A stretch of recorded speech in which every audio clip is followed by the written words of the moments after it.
Clip number 700۔ اس clip میں آپ انشاءاللہ قرآن پاک کی سورہ بنی اسرائیل کی آیت نمبر 12 سے لے کر 14 تک کی تلاوت، ترجمہ اور تفسیر قرآن صراط الجنان سماعت فرمائیں گے۔ بسم اللہ الرحمن الرحیم۔ ترجمہ، اللہ کے نام سے شروع جو نہایت مہربان رحمت والا ہے۔ وَجَعَلْنَا اللَّيْلَ وَالنَّهَارَ آيَتَيْنِ فَمَحَوْنَا آيَةَ اللَّيْلِ وَجَعَلْنَا آيَةَ النَّهَارِ مُبْصِرَةً وَجَعَلْنَا آيَةَ النَّهَارِ مُبْصِرَةً لِتَبْتَغُوا فَضْلًا مِّن رَّبِّكُمْ وَلِتَعْلَمُوا عَدَدَ السِّنِينَ وَالْحِسَابَ وَكُلَّ شَيْءٍ فَصَّلْنَاهُ تَفْصِيلًا۔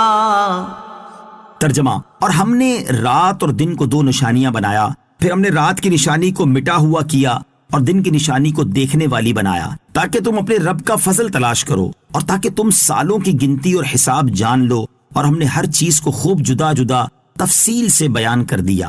آیتین، 2 نشانیاں۔ اس آیت میں اللہ عز و جل نے اپنی قدرت کی 2 عظیم نشانیاں بیان فرمائیں، اور وہ 2 نشانیاں دن اور رات ہیں۔ چنانچہ فرمایا کہ ہم نے رات کی نشانی کو مٹا ہوا بنایا، یعنی رات کو تاریک بنایا کہ اس میں ہر چیز چھپ جاتی ہے، اور تاریک بنانے کا مقصد یہ ہے کہ اس میں آرام کیا جائے، جبکہ دن کو روشن بنایا تاکہ اس میں سب چیزیں نظر آئیں اور تم اللہ عز و جل کا فضل یعنی اپنی روزی آسانی سے کما سکو۔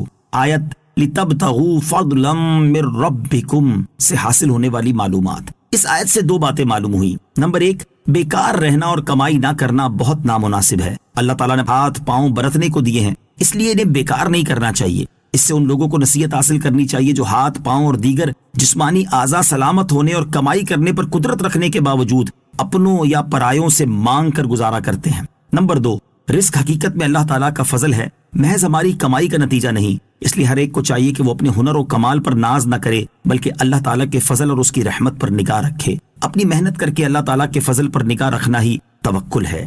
لِتَعْلَمُوا عَدَدَ السِّنِينَ وَالْحِسَابَ، تاکہ تم سالوں کی گنتی اور حساب جان لو۔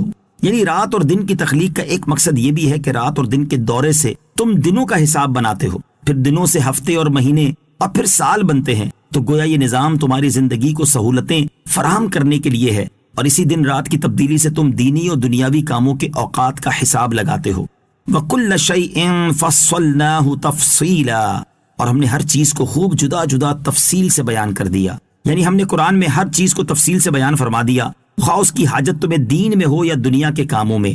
مقصد یہ ہے کہ ہر ایک چیز کی تفصیل بیان فرما دی، جیسا کہ دوسری آیت میں ارشاد فرمایا ما فرطنا فی الکتاب من شیء۔ ترجمہ، ہم نے اس کتاب میں کسی شے کی کوئی کمی نہیں چھوڑی۔ نیز ایک اور آیت میں ارشاد فرمایا وَنَزَّلْنَا عَلَيْكَ الْكِتَابَ تِبْيَانًا لِكُلِّ شَيْءٍ۔ ترجمہ، اور ہم نے تم پر یہ قرآن اتارا جو ہر چیز کا روشن بیان ہے۔ غرض ان آیات سے ثابت ہے کہ قرآن کریم میں جمیع اشیاء کا بیان ہے۔ سبحان اللہ عز و جل، کیا کتاب ہے اور کیسی اس کی جامعیت ہے۔ اس کی کچھ جھلک دیکھنی ہو تو اعلیٰ حضرت امام احمد رضا خان رحمۃ اللہ تعالی کی عظیم الشان کتاب انباء الحی ان کلامہ المسعون تبیان لکل شیء، قرآن ہر چیز کا بیان ہے، کا مطالعہ فرمائیں، جس میں آپ رحمۃ اللہ تعالی نے انتہائی شاندار انداز میں علوم قرآن کی وسعت کا بیان فرمایا ہے۔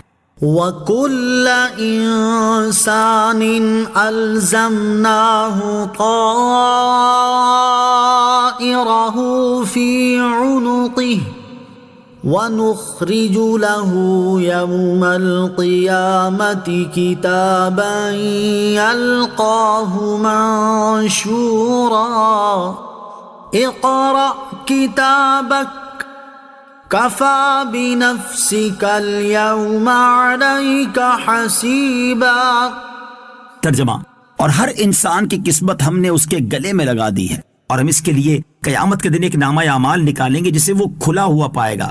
فرمایا جائے گا کہ اپنا نامہ اعمال پڑھ، آج اپنے متعلق حساب کرنے کے لیے تو خود ہی کافی ہے۔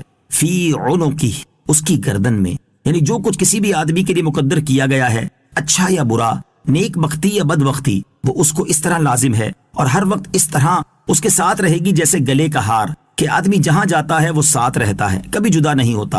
امام مجاہد رحمۃ اللہ تعالی علیہ نے کہا کہ ہر انسان کے گلے میں اس کی سعادت یا شقاوت کا نوشتہ ڈال دیا جاتا ہے، پھر جب قیامت کا دن آئے گا تو آدمی کا نامہ اعمال کھول کر اس کے سامنے رکھ دیا جائے گا، اور اس کے بعد کا مرحلہ اگلی آیت میں بیان فرمایا گیا ہے کہ اس سے فرمایا جائے گا اپنا نامہ اعمال پڑھ، آج اپنے متعلق حساب کرنے کے لیے تو خود ہی کافی ہے۔ صلو علی الحبیب صلی اللہ تعالی علی محمد صلی اللہ تعالی علیہ وسلم۔ مجھے اپنی اور ساری دنیا کی لوگوں کی اصلاح کی کوشش کرنی ہے انشاءاللہ عز و جل۔